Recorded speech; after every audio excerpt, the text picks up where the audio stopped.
Olá, tudo bem? Nós estamos chegando e com um programa bastante diferente, que é o que a gente sempre procura fazer quando chegamos até você. No programa de hoje, a gente vai falar de uma coisa que as pessoas de repente fazem, muitas vezes sem perceberem. Você, por exemplo, está assistindo a gente nesse momento. Você se considera um colecionador? Você costuma juntar coisas, mas mais do que juntar coisas, você costuma catalogar, especificar, dividir, fazer aquela seleção toda própria de digamos que um amigo me chamava assim, de bibliotecário neurótico. Bibliotecário já é uma coisa organizada, neurótico nem se fala. Você tem essa organização toda ou guarda coisas apenas por prazer, apenas por dizer que você tem aquilo e curte aquilo? Muito bem, hoje a gente vai falar exatamente sobre isso, colecionismo, ou seja, pessoas que colecionam coisas, sejam discos, sejam selos, sejam moedas, cédulas e tantas outras coisas mais. Tem flâmula, tem caixinha de fósforo daquelas antigas e etc. Você gosta de colecionar? Se não gosta, você gosta de ver pelo menos um assunto discutindo essa questão? É o que a gente vai fazer no programa de hoje, com dois convidados que vêm aqui representando a Sociedade Goiana de Numismática, ou seja, isso se refere a moedas, a cédulas e outras coisas mais atinentes, né, que tem a ver com isso. Por quê? Porque vai acontecer agora, neste mês de maio, nos dias 15 e 16, vai acontecer o 17º Encontro Nacional de Colecionadores. E você vai ter oportunidade de indo lá, nesse local da exposição, no Hotel Holiday Inn, você vai ver muita coisa interessante como essas que a gente vai mostrar no programa de hoje. Para falar sobre isso, estamos recebendo dois representantes dessa SGN. Começa apresentando o vice-presidente, que é o Humberto Arcanjo. Tudo bem, Humberto? Tudo bem. Estamos aqui para falar um pouquinho de colecionismo e, no fundo, cada um tem um pouquinho aí tem alguma paixão por colecionar, por guardar objetos. E aí a gente está aqui para falar isso, para trazer isso para a população, para os seus ouvintes. Vejo aqui relógios, moedas, uma série de coisas que vocês trouxeram. Eu vou correr para dar tempo de apresentar um pouco dessas coisas. Também está aqui o diretor de comunicação da Sociedade Goiana de Numismática, que é o Plínio Pierre. Tudo bem, Plínio? Olá, Paulo, tudo ótimo. Um prazer estar com você, um prazer estar com a audiência, né? E trazendo um pouquinho dessa paixão que nós temos aí pelo colecionismo. Sim, as pessoas têm, muitas vezes até inconscientemente. Você ficou interessado no assunto? Então aguarde que a gente vai rodar só a vinheta, uma coisinha rápida, e a gente já volta. Fique ligado.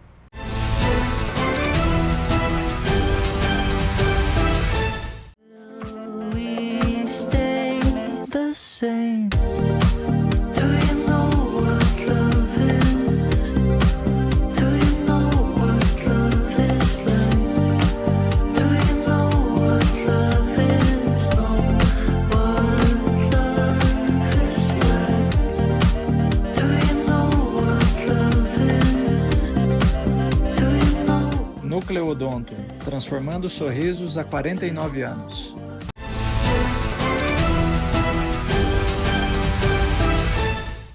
Muito bem, já estamos voltando. O programa de hoje a gente vai falar sobre colecionismo, colecionadores, pessoas que guardam coisas, colecionam coisas, ainda que não seja daquela forma ideal, digamos assim, seguindo certos protocolos, você tem que catalogar, identificar, etc, etc.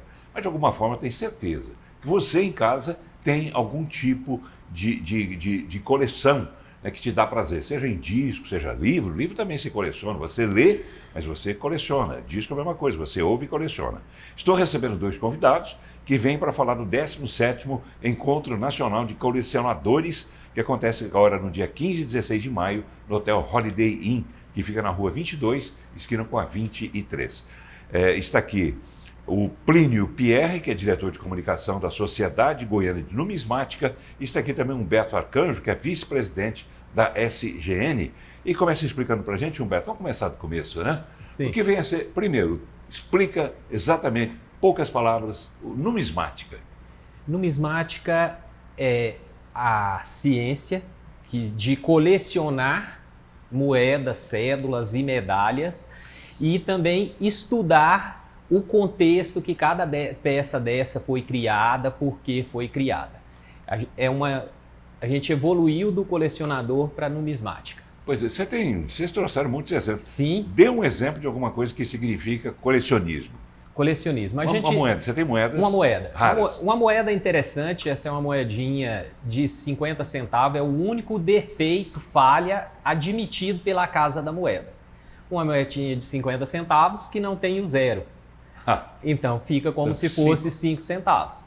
Foi de quando era? Ela é de 2012. Ah, recente. Recente. Então é o único erro que a Casa da Moeda admite, apesar da gente ver vários aí no mercado, numismático, na mídia, mas é o único admitido pela Casa da Moeda. Isso vale dinheiro? Vale. Uma moedinha de 50 centavos que hoje pode chegar aí, dependendo do estado de conservação, entre R$ 1.500 a R$ 1.800. Agora, como é que esses erros acontecem, né? Isso foi cunhada onde, essa moeda?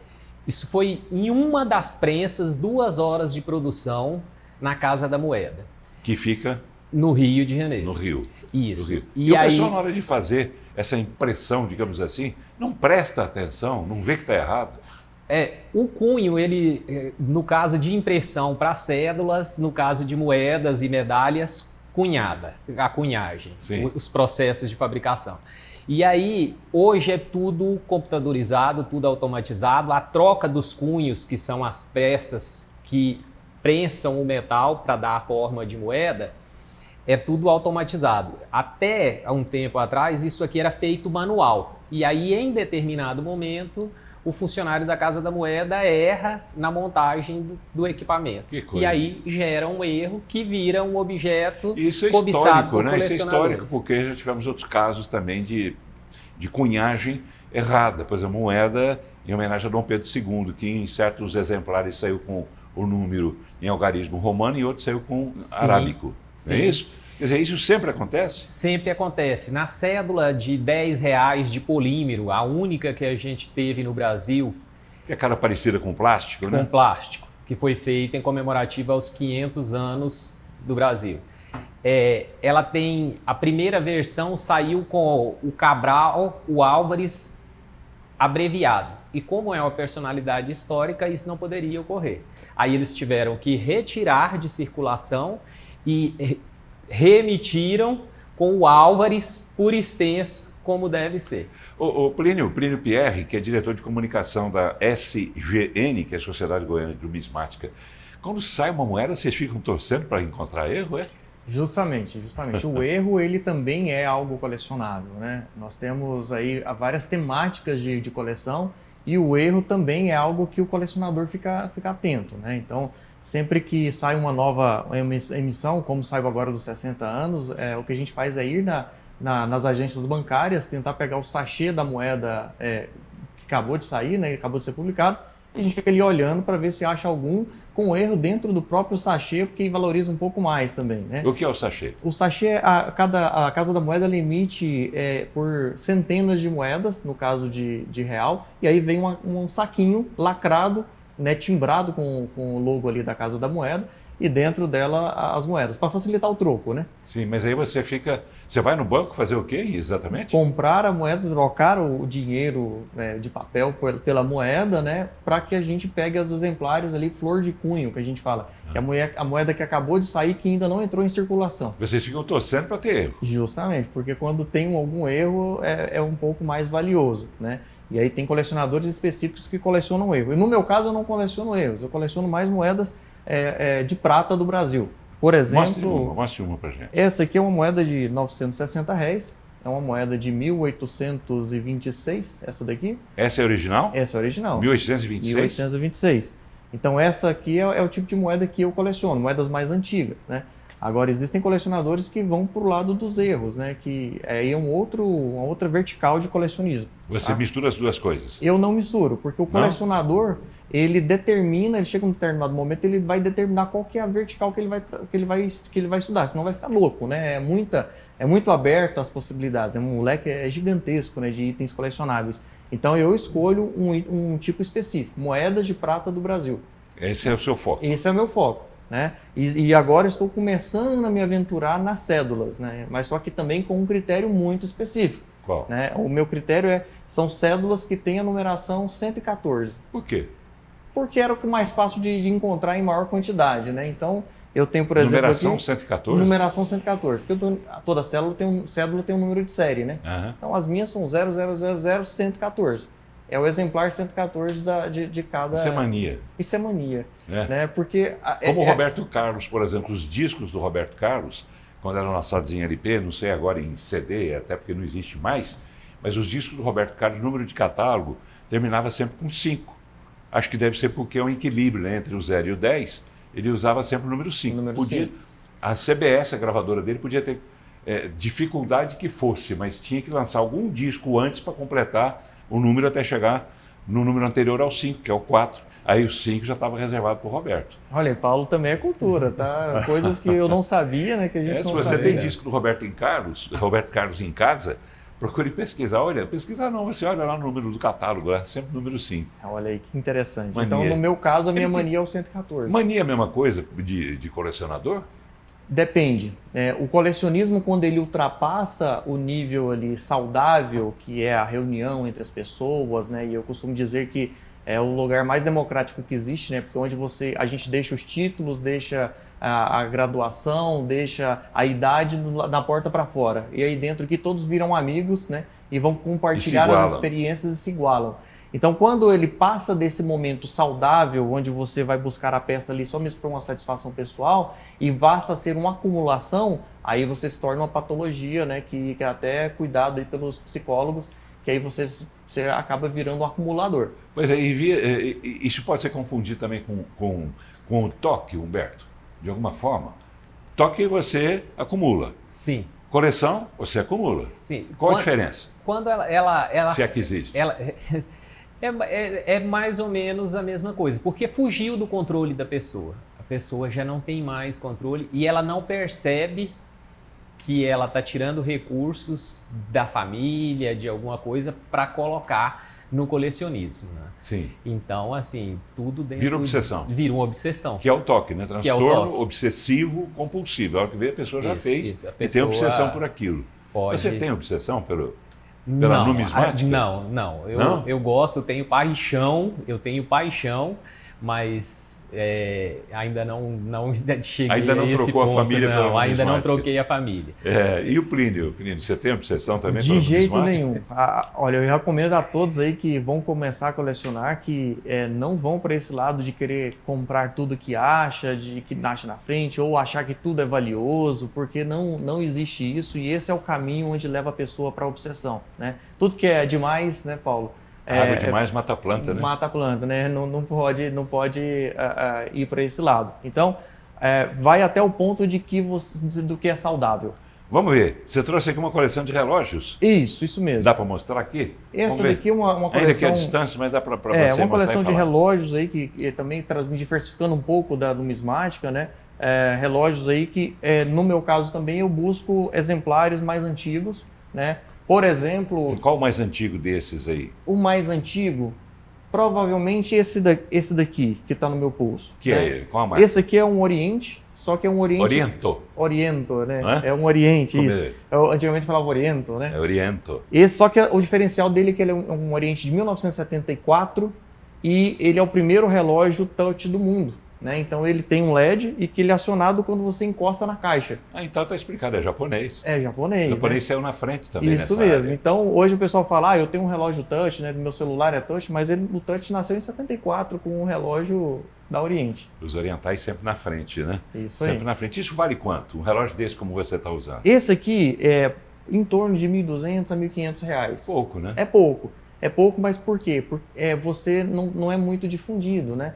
Então, quando há muita procura por esse tipo de item, aí você tem um valor aí, pela escassez dele, o valor dele vai aumentar, né? O que mais vai ter? Vamos falar um pouco dessa exposição, a gente vai depois mostrando rapidamente os exemplares que vocês trouxeram, mas vai acontecer o 17º Encontro Nacional de Colecionadores, dia 15 e 16 de maio, ali no Holiday Inn, que é um hotel, não é isso? Isso mesmo. Que fica na Rua 22, esquina com a Rua 23. Primeiro, objetivo desse evento. O objetivo é congregar todas as pessoas, né, que têm algum interesse por colecionismo e também os colecionadores, para que vocês possam ir lá conhecer outros itens, conhecer pessoas do Brasil inteiro que estarão lá expondo as suas coleções, né? e trocar experiências e realmente trazer mais pessoas para o colecionismo. Porque colecionar faz bem para a saúde, faz bem para a cabeça. Faz? Né? Faz bem. E para o bolso? E para o bolso também, se você souber colecionar com critério. E vender bem. E vender bem. Porque vocês vendem também. Isso De repente mesmo, você tem um item, mas encontra outra pessoa que tem o mesmo item em melhor condição, você compra a melhor condição e vende o que você tem. É isso? Justamente. É assim que vocês fazem. Justamente. Vocês não abrem mão daquilo que vocês já têm se não tiver outro substituindo. Se não tiver outro substituindo com uma qualidade melhor. Né? Então a ideia é sempre isso, ir oxigenando a coleção com itens melhores. Humberto, conta pra gente, as pessoas que queiram participar ou simplesmente assistir, como é que devem fazer? O evento é aberto ao público de um modo geral, as pessoas podem chegar, só vai ter um registro na entrada, que a gente cataloga as pessoas para saber quantas pessoas compareceram, a origem das pessoas, tipo de coleção. Mas então, crianças, adultos, pessoas de mais idade, independente independente de tudo, de poder aquisitivo, Sim. vai ter objetos de centavos até peças raras. Então as pessoas podem ir apreciar o que está sendo exposto. A gente vai ter algumas exposições, certo? Vai ter comercialização, as pessoas podem vender, comprar. Tudo isso no evento. É aberto ao público de um modo geral. Mas não tem apenas isso nesse evento, né? Esse evento acontece sexta e sábado, é isso? Sexta e sábado, de 9 às 18 horas. Vai ter palestra, vai ter outras Vai ter coisas palestra, vai ter exposição. Então a gente vai ter muitas atividades aí culturais que vão poder agregar conhecimento para as pessoas. Essas palestras serão sobre o quê? Sobre numismática, sobre colecionismo. A gente vai ter uma historiadora que vai fazer uma palestra sobre história de Goiás, então a gente vai ter muitas atividades. Vamos pegar esse gancho do História de Goiás, o que é que vocês têm aí que remetem à história de Goiás para mostrar para a gente? História de Goiás, vamos lá. Nós temos esse evento, Aliás, antes que você entre na coisa toda, é bom lembrar que Goiás tinha uma cunhagem de moedas, Sim, né? Justamente. Como é que foi Justamente. isso? Goiás teve uma casa da moeda aqui, né? É um dos poucos estados que ainda tem, inclusive, o prédio preservado, né? Hoje ela é a Procuradoria, né, É o Ministério Estado, Público, Ministério né? Público, isso. Ministério Público lá em Goiás e é o local onde foi a casa de moeda de Goiás. Teve, inclusive, moedas que foram emitidas em Goiás, né? Os 75 réis, 40 réis, 20 réis. E para comemorar os 300 anos, né, de Buenolândia, né, que era o arraial lá da Barra, né, quando o Bartolomeu Bueno chegou lá, né, nós estamos lançando uma cédula, inclusive comemorativa, né, nesse evento, de 300 anos. Né? Então muitos falam assim, não, mas... Cédula seria o quê? Uma espécie de dinheiro? Isso, é uma espécie de dinheiro ficcional. É em polímero também, não? Essa aqui não é em polímero, ela é em papel, né, é um papel especial. Né? Que não é o papel moeda. Não é o papel moeda. Porque o papel moeda você tem controle, né, da Casa da Moeda para aquisição. Mas ele é um papel muito próximo do papel moeda, inclusive tem os filigramas e tudo. Mas aí a gente coloca no folder para marcar esses 300 anos aí do arraial. Isso vai ser vendido? Da Barra. Será vendido. Quanto custa um desse? Muito barato. Acho que R$30. R$30 com o encarte. Com o encarte. Com o encarte. Isso. E o objetivo é... E atrás tem uma pequena história? Tem uma história, isso mesmo. Falando aqui do arraial, né, que está lá, que foi na junção do Rio Bugre e o Rio Vermelho, onde foi o primeiro assentamento em Goiás, que depois foi para a cidade de Goiás. Ali, Buenolândia? Buenolândia. Olha só. É um município daqui de Goiás. Está lá até hoje. Está lá até hoje, inclusive foi em 2026... 2024, se não me engano, 23 foi 2023, né? Ele foi colocado como um patrimônio do estado de Goiás, né? Então tem um marco lá zero de onde surgiu o estado de Goiás. E essa Casa da Moeda que funcionava lá na cidade de Goiás, né? Na antiga Vila Boa, funcionou de quando a quando? Olha, acho que foi 1837, né? 32, eu tenho até uma data, mas esse aí você me pegou. Ela é um período ali muito curto, mas... Foi nos vamos 1800 e alguma coisa. 1827. Vamos no evento que lá você vai ter toda essa história lá que você vai... O que mais que vai ter nesse evento aí? Quem é que conta pra gente? O Plínio ou o Humberto? Vamos Humberto, lá. Tem algumas coisas interessantes. Isso aqui, ó, são as chamadas cartinhas de Pokémon. Olha. Uma febre que começou no Japão, foi para os Estados Unidos. Isso, só dá uma viradinha nela para mostrar para a aí, câmera. E hoje... Pega uma delas só para não ter confusão de imagem entre uma e outra. Vamos pegar uma cartinha. Eu confesso meu absoluto desconhecimento. O que é isso? É um jogo. Ah. Essa carta ela tem uma numeração e aí ela tem um peso, e esse peso pode dar força, pode dar energia, e joga num jogo eletrônico utilizando os dados, as informações que tem na cartinha. Isso existe ainda hoje? Isso existe hoje e é uma febre mundial. A gente tem colecionadores na Ásia, nos Estados Unidos, tem empresas certificadoras que pegam as cartinhas, certificam para agregar um valor a essas cartinhas. E aí a gente tem eventos específicos de colecionadores de Pokémon, com pessoas de faixas etárias variadas. E aí as pessoas compram essas cartinhas e ficam atrás das cartinhas especiais, de edições especiais Como dessas antigamente cartinhas. tinha os álbuns de figurinha, né? Isso. Que eu tenho aqui também. Então, nós temos os álbuns de figurinha, agora a gente entra no álbum da Copa aí, que é a emoção do colecionismo aí no momento, aí todo mundo ansioso para que venha a comercialização dos álbuns, e vai ser um álbum diferente, porque com o aumento de seleções, o álbum vai ficar muito mais grosso, muito mais parrudo. Né? É a editora Panini, não é isso? Panini. Editora Panini. Um fato interessante sobre essas cartinhas, Paulo, o pessoal acha que é coisa de criança, mas em fevereiro deste ano foi vendida num leilão por 16 milhões de dólares. O quê? 16 milhões de dólares uma cartinha. Você tem ela para me dar? Não tem. Se tivesse, ela não estaria. 16 milhões de dólares, ou seja, 80 milhões de reais. O Thiago Nigro, aquele influenciador lá das finanças, comprou uma no final do ano passado por 3 milhões e 600 reais. Que é isso? É então, coisa de colecionador. Isso né? atinge, não é só a meninada, não. Não. Isso existe desde quando, essa 96. Febre? Quem já comprava em 96, hoje deve estar com 50, 40 e tantos, 50 anos, e isso continua mesmo. Com certeza com essa coisa, né? A gente leva isso, né? Leva isso. Para a vida inteira. O colecionismo hoje, igual na sociedade goiana, a gente tem as nossas reuniões e aí você vê crianças, mulheres participando, pessoas mais velhas. Então, assim, ele está bem difundido entre as faixas etárias, poder aquisitivos, nível cultural das pessoas, tá bem disseminado aí. Eu gostaria de falar de uma pessoa que faz parte do grupo de vocês também, que é o Eliezer. Quem fala sobre ele? O Eliezer, ele dá liberdade para isso. Ele é o presidente? Ele é o presidente atual da Sociedade Goiana de Numismática, né? Ele começou a colecionar por causa do filho. O filho começou a juntar algumas moedinhas ali diferentes das Olimpíadas. Ele perguntou o que era aquilo, né? E por que você está guardando essas moedas? Não, porque elas são diferentes. E aí ele começou a pesquisar sobre isso, né? E começou, então, a iniciar no meio do colecionismo, né? Quer dizer, se ele já tinha filho, não foi, então, desde menino que ele começou a paixão pelo colecionismo. Mas ele tinha, depois ele foi resgatar, né, com a mãe dele, ele tinha coleções antigas de figurinhas também, que ele já tinha até esquecido, né? Mas isso vem lá de trás também. E a gente leva isso. Falar do meu caso, eu tenho aqui, ao lado, aqui numa sala ao lado, eu tenho álbuns de figurinhas de futebol, que era da Balas Equipe. Vocês não vão saber isso nunca, dos anos 50, dos anos 60. Tem aí?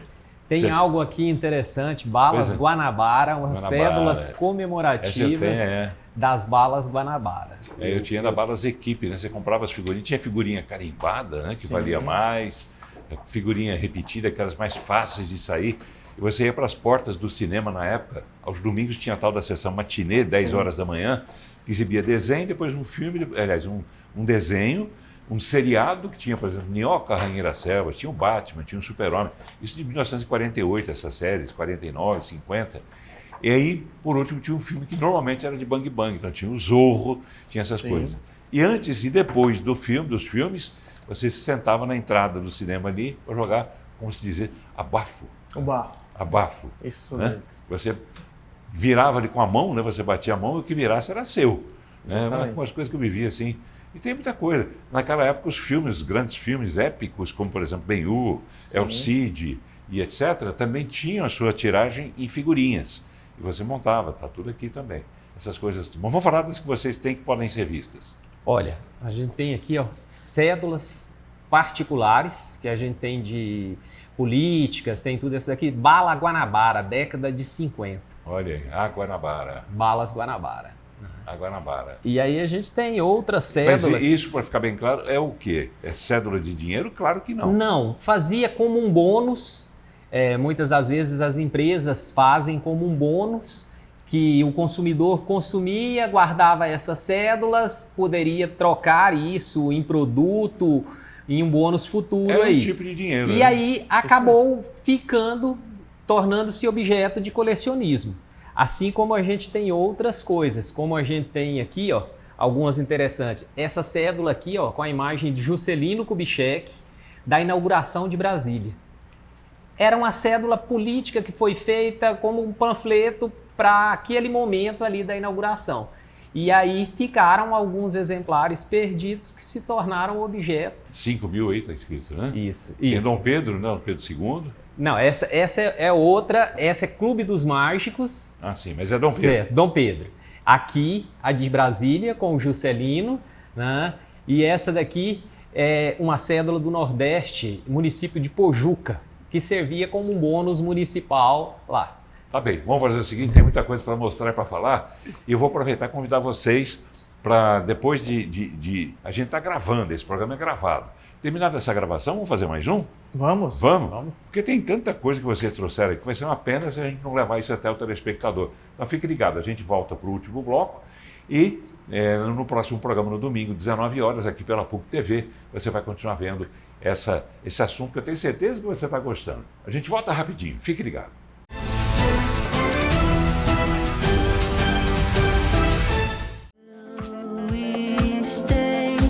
Same. Do you know what love is? Do you know what love is like? Do you know what love is? Know what love is like? Do you know what love is? Do you know? Núcleo Odonto, transformando sorrisos há 49 anos.